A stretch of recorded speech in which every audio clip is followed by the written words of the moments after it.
Capítulo 2. O homem mais rico da Babilônia. Era uma vez, na antiga Babilônia, um homem muito rico chamado Aca. Conhecido em toda parte devido a uma imensa riqueza, tornará-se igualmente famoso pela liberalidade. Mostrava-se generoso com os mais necessitados e com a família, sendo um homem pródigo em suas próprias despesas. Entretanto, a cada dia sua riqueza crescia mais rapidamente do que podia gastá-la. E houve alguns amigos da juventude que vieram até ele, dizendo-lhe: Você, Arcada, é mais venturoso do que nós. Você se tornou o homem mais rico de toda a Babilônia, enquanto nós lutamos para sobreviver.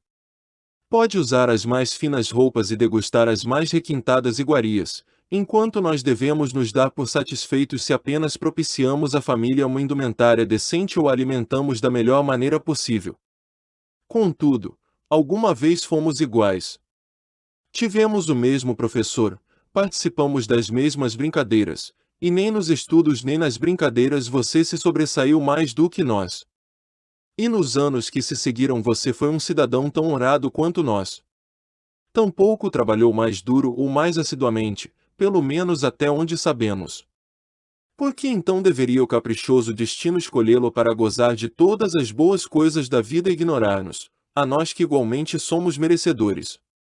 Após o que Aca protestou com eles, dizendo por sua vez: Se vocês não adquiriram mais do que uma pobre existência desde os tempos em que éramos jovens, isso se deve a que não conseguiram aprender ou não observaram as leis que governam a acumulação de riqueza.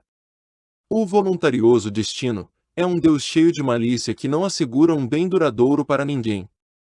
Ao contrário, ele traz ruína para quase todo homem sobre quem faz chover ouro não conquistado. Ele produz os gastadores libertinos, que logo dissipam tudo o que recebem e se deixam dominar pelos mais extravagantes apetites, que nem sempre podem satisfazer. Outros ainda, a quem esse caprichoso Deus favorece, tornam-se avarentos e entesouram sua riqueza, temendo despender o que têm por saberem que não são capazes de repô-lo. São além disso assediados pelo medo de roubo e acabam construindo para si mesmos uma vida de necessidades e secreta tristeza. Há provavelmente outros que conseguem dinheiro fácil e o aumentam, sem deixar de se sentirem felizes e abastados cidadãos. Mas são tão poucos que só sei deles por ouvir dizer. Pensem nessas pessoas que de repente se viram herdando uma riqueza e confiram se as coisas não se passam assim. Os amigos admitiram que a respeito dos conhecidos que tinham herdado uma fortuna aquelas palavras eram realmente verdadeiras e suplicaram-lhe que explicasse a eles como tinha conseguido juntar tantos bens. Ainda em plena juventude, continuou Arcada, eu olhava em minha volta e observava todas aquelas boas coisas capazes de propiciar felicidade e contentamento. Percebi então que a riqueza aumentava ainda mais a potência delas. A riqueza é um poder. Com a riqueza, muitas coisas se tornam possíveis. Este pode embelezar sua casa com os móveis mais refinados. Aquele pode viajar pelos mares distantes.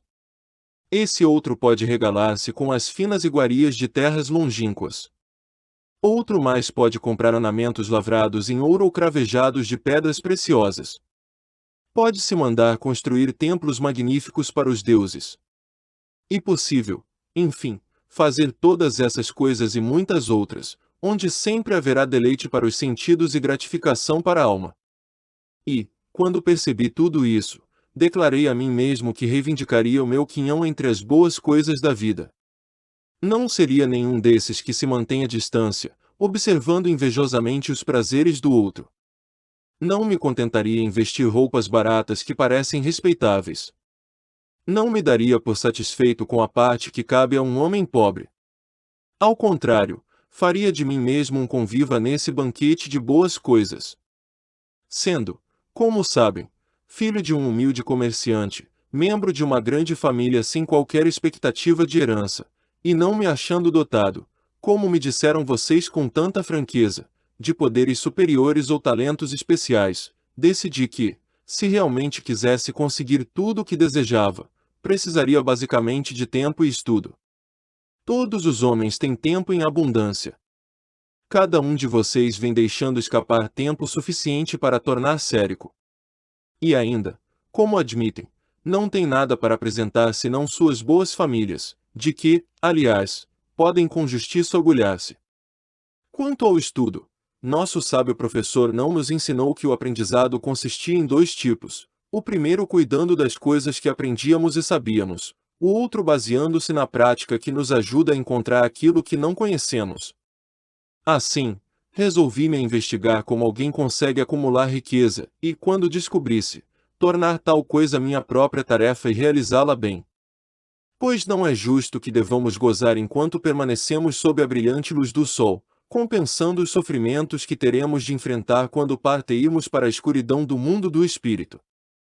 Empreguei-me como escriba na sala de registros e todos os dias trabalhei horas sem conta sobre as tabuinhas de argila.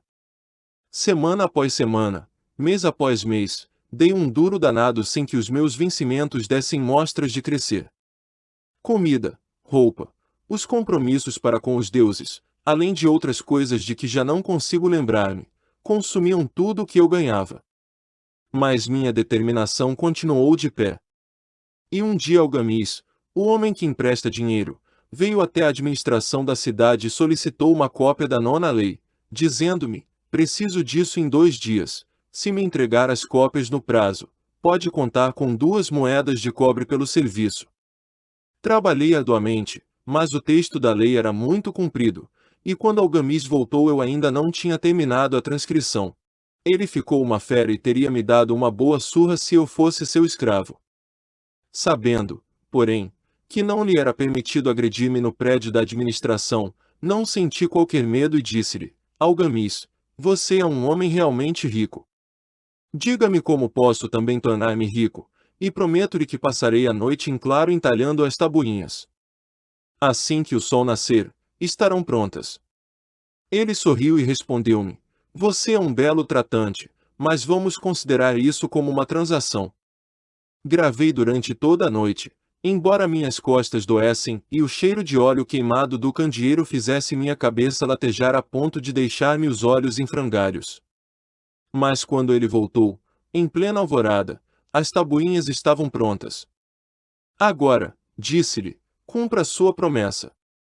Você fez a sua parte em nossa transação, meu filho, disse-me ele, com benevolência, e estou pronto para fazer a minha. Vou lhe falar das coisas que deseja saber porque estou envelhecendo, chegando à idade em que já não se consegue segurar a língua. E quando a juventude busca o conselho dos mais velhos, ela recebe a sabedoria dos anos. Muito frequentemente, porém, a juventude pensa que o idoso detém apenas a experiência dos dias que se foram e por isso não a aproveita. Lembre-se que o sol que brilha hoje é o sol que brilhou quando seu pai nasceu e que continuará brilhando quando seu último neto tiver passado para o mundo dos mortos. Os pensamentos da juventude, continuou ele, são luzes resplandecentes que brilham como meteoros que muitas vezes tornam o céu reluzente, mas a experiência dos mais velhos assemelha-se a estrelas fixas que, sem mudar de lugar, auxiliam o marinheiro a orientar o seu curso. Guarde bem minhas palavras, pois do contrário deixará de assimilar a verdade do que lhe contarei e pensará ter sido em vão todo o trabalho que teve durante essa noite. Então ele me olhou com perspicácia por baixo das peludas sobrancelhas e disse num tom lento e enérgico: achei o caminho para a riqueza quando decidi que conservaria comigo uma parte de tudo que ganhasse. E assim fará você. E continuou me olhando com uma insistência que parecia ir ao fundo de minha alma, mas não disse mais nada. É tudo? Perguntei.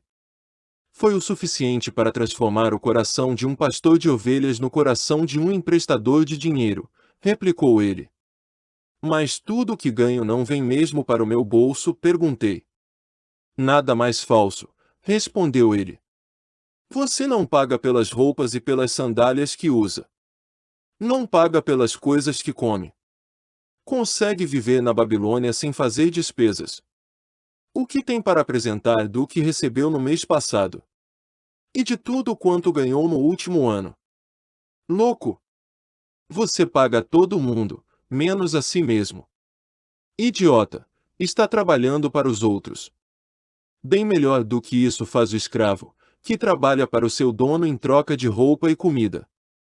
Se guardasse para si mesmo 1/10 de tudo o que ganha, quanto teria dentro de 10 anos?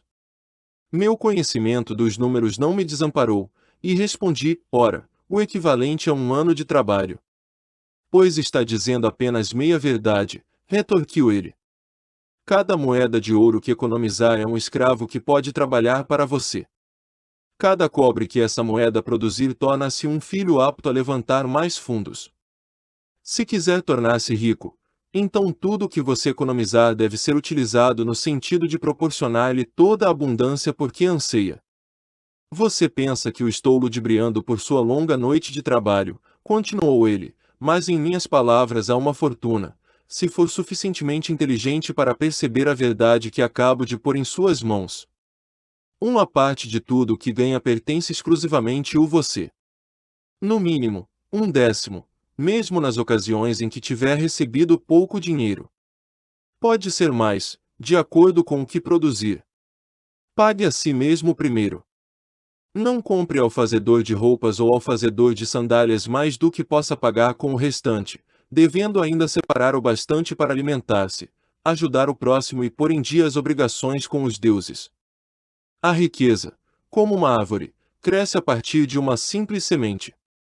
A primeira moeda de cobre que economizar será a semente a partir da qual sua árvore da riqueza crescerá. Quanto mais cedo plantá-la, mais cedo a árvore crescerá. E quanto mais fielmente alimentar e regar essa árvore com economias constantes, logo chegará o dia em que poderá abrigar-se em pleno contentamento embaixo de sua sombra. Tendo dito isso, pegou suas tabuinhas e foi embora. Pensei muito a respeito do que ele me dissera, e suas palavras me pareceram razoáveis. Assim, decidi fazer a experiência. Sempre que recebia um pagamento, tirava e guardava uma em cada 10 moedas de cobre. E, estranho como possa parecer, não fiquei mais desprovido de fundos do que antes. Percebi pequena diferença quando comecei a me arranjar sem isso, mas frequentemente me via tentado, à medida que minha reserva crescia, a utilizá-la para adquirir as boas coisas que os mercadores ofereciam, objetos trazidos por camelôs e navios da terra dos fenícios. Prudentemente, porém, consegui refrear o impulso. 12 meses se tinham passado quando Algamis voltou a me procurar, dizendo-me: e então, meu filho, pagou a si mesmo não menos de 1/10 sobre tudo quanto ganhou no ano passado. Respondi todo orgulhoso: sem dúvida, mestre, foi exatamente o que fiz. Ótimo, comentou, abrindo um largo sorriso para mim. E o que fez com essa reserva? Entreguei a Asmur, o oleiro, que me disse estar viajando pelos mares distantes e que em Tiro compraria para mim joias valiosíssimas, só encontradas na Fenícia. Quando voltar, poderemos vendê-las a preço bem mais alto e dividiremos os lucros. Bem, os loucos precisam mesmo aprender, rosnou ele, mas por que confiar nos conhecimentos de um oleiro sobre joias? Você procuraria o padeiro para colher informações sobre as estrelas? Não, por minha túnica, iria até um astrólogo, se pelo menos tivesse cabeça para pensar. Suas economias se foram, meu jovem, você arrancou sua árvore da riqueza pelas raízes. Contudo, plante outra. Tente novamente. E da próxima vez em que precisar de conselhos sobre joias, corra até um ourives. Se quiser conhecer a fundo as ovelhas, procure o pastor que cuida delas. Conselho é uma coisa que se dá de graça, mas deve guardar consigo apenas o que lhe parece valioso. Aquele que aceita conselhos sobre suas economias junto a pessoas inexperientes em tais matérias pagará com essas mesmas economias para provar a falsidade da opinião dos outros. Dizendo isso, Algamis partiu. E aconteceu realmente como ele tinha previsto. Pois os fenícios são salafrários e venderam a Asmur pedaços de vidro sem valor que pareciam pedras preciosas. Mas, seguindo as palavras de Algamis, voltei a economizar, mesmo porque já tinha formado o hábito e isso não constituía para mim nenhuma dificuldade. Mais uma vez, 12 meses depois, Algamis apareceu na sala dos escribas e dirigiu-se a mim. Que progressos andou fazendo desde a última vez em que nos vimos? Paguei a mim mesmo religiosamente, respondi, e confiei minhas economias a Ger, o fazedor de escudos, para comprar bronze. A cada 4 meses ele me paga uma parte dos lucros. Ótimo! E o que tem feito com esse dinheiro extra?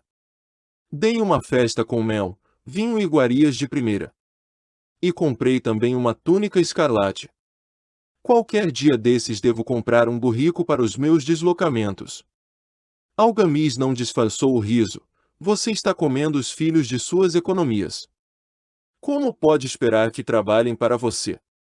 Como eles mesmos poderão ter filhos que venham a produzir mais renda para você?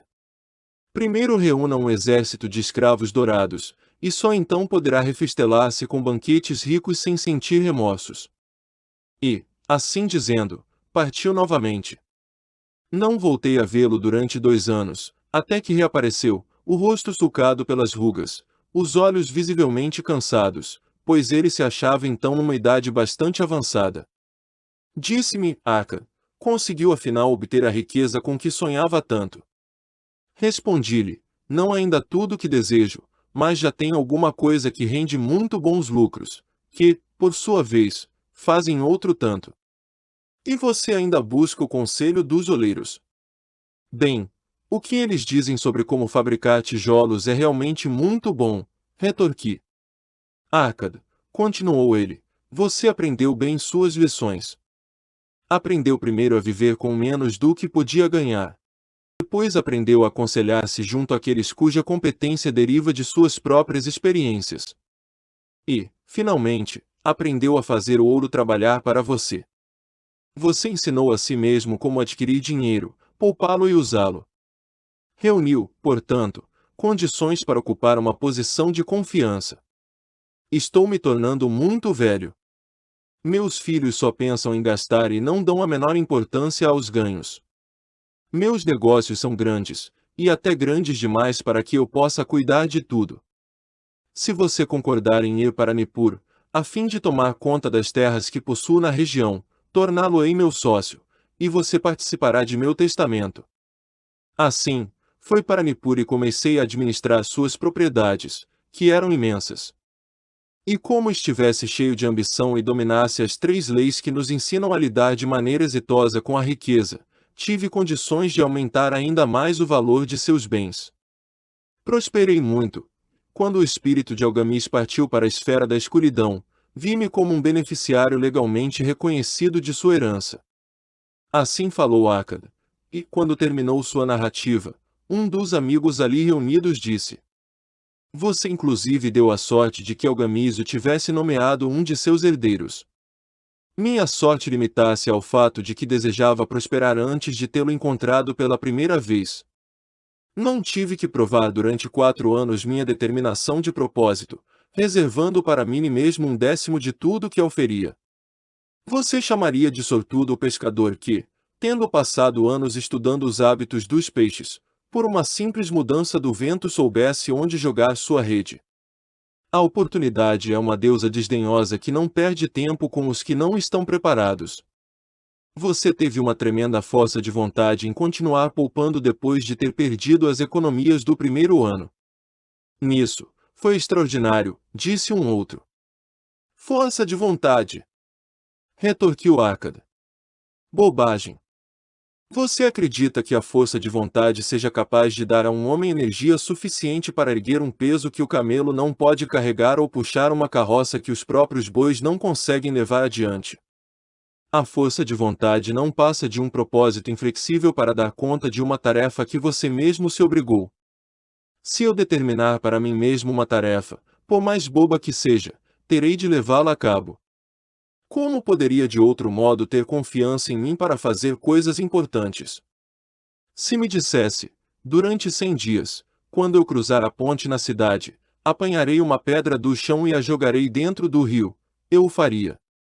Se no 7º dia passasse por ali sem me lembrar da resolução tomada, não diria, amanhã jogarei 2 pedras em vez de uma. Ao contrário, voltaria e atiraria a pedra ao rio. Tampouco seria capaz de me dizer lá pelo 20º dia, Akkad, isso não tem utilidade alguma. Que proveito tem para você atirar uma pedra ao rio todos os dias? Arremesse logo um bom número delas e acabe com isso. Não, também não conseguiria pensar desse modo. Quando me decido por uma tarefa, vou até o fim. Consequentemente, tomo muito cuidado para não começar tarefas difíceis e impraticáveis, porque tenho meu conforto íntimo em alta conta. Se o que diz é verdadeiro, apartiu um terceiro interlocutor, e parece, como afirmou, razoável, sendo tão simples, se todos os homens o fizessem não haveria bastante riqueza para todos. A riqueza cresce onde quer que os homens empreguem energia, replicou Aka. Se um homem rico constrói um novo palácio para si, o ouro despendido vai embora. Não. O oleiro, o operário e o arquiteto participam desse ouro. E quem quer que trabalhe na obra participa dele. Mesmo depois de construído, o palácio não vale tudo quanto custou. E o terreno sobre o qual se ergue não passa a valer mais pelo próprio fato de abrigá-lo. E os terrenos circunvizinhos não se tornam igualmente valorizados. A riqueza cresce através de meios mágicos. Ninguém pode estabelecer um limite para isso. Não construíram os fenícios grandes cidades em costas inóspitas com a riqueza proveniente de seus navios mercantes. O que poderia nos aconselhar para que também nós nos tornemos ricos? Perguntou um outro dos amigos. Os anos passaram, não somos mais jovens e não guardamos nada. Aconselho-os a fazer uso da sabedoria de Algamis e dizer a si mesmos: uma parte de tudo o que eu ganhar pertence a mim. Digam isso pela manhã assim que acordarem, à tarde, à noite, em todas as horas do dia. Digam isso a si mesmos até que as palavras se transformem em letras de fogo gravadas no céu. Impregnem-se com a ideia. Ocupem toda a alma com esse pensamento.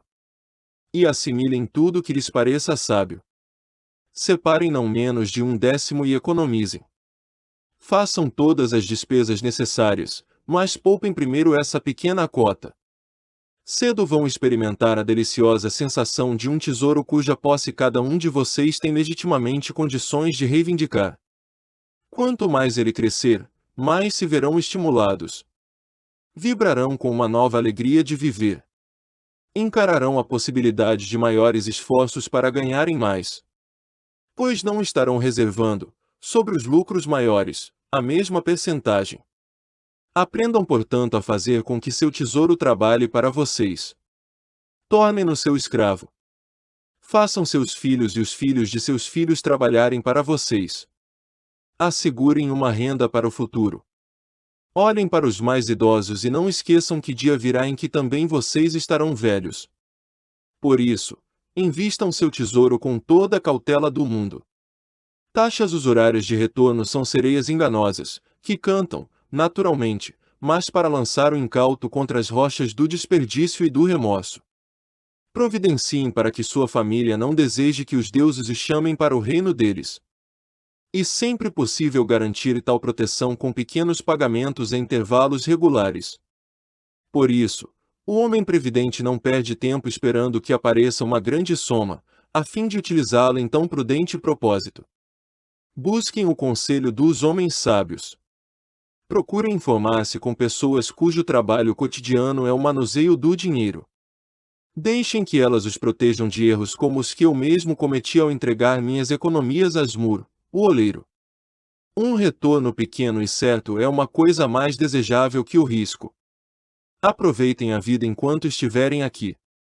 Não exagerem nem tentem economizar demais. Se 1/10 de tudo que ganharem é o que vocês podem confortavelmente poupar, contentem-se com essa porção. Por outro lado, vivam de acordo com suas rendas e não sejam sovinas nem temerosos ao gastar. A vida é boa e rica com coisas que valham a pena e causem prazer. Seus amigos agradeceram-lhe por aquelas palavras e se foram. Alguns mantiveram-se em silêncio, porque não tinham imaginação e não podiam entender. Outros mostraram-se sarcásticos, porque pensavam que um homem tão rico deveria compartilhar sua fortuna com velhos amigos menos afortunados. Um terceiro grupo, entretanto, parecia ter nos olhos uma nova luz. Perceberam que Algamis tinha voltado regularmente à sala dos escribas, porque estava observando um homem que por seus próprios esforços saía da escuridão para a luz. Quando esse homem achou a luz, um lugar esperava por ele. Ninguém podia ocupar esse lugar sem que pelos próprios esforços chegasse à compreensão, ou seja, até que estivesse pronto para a oportunidade.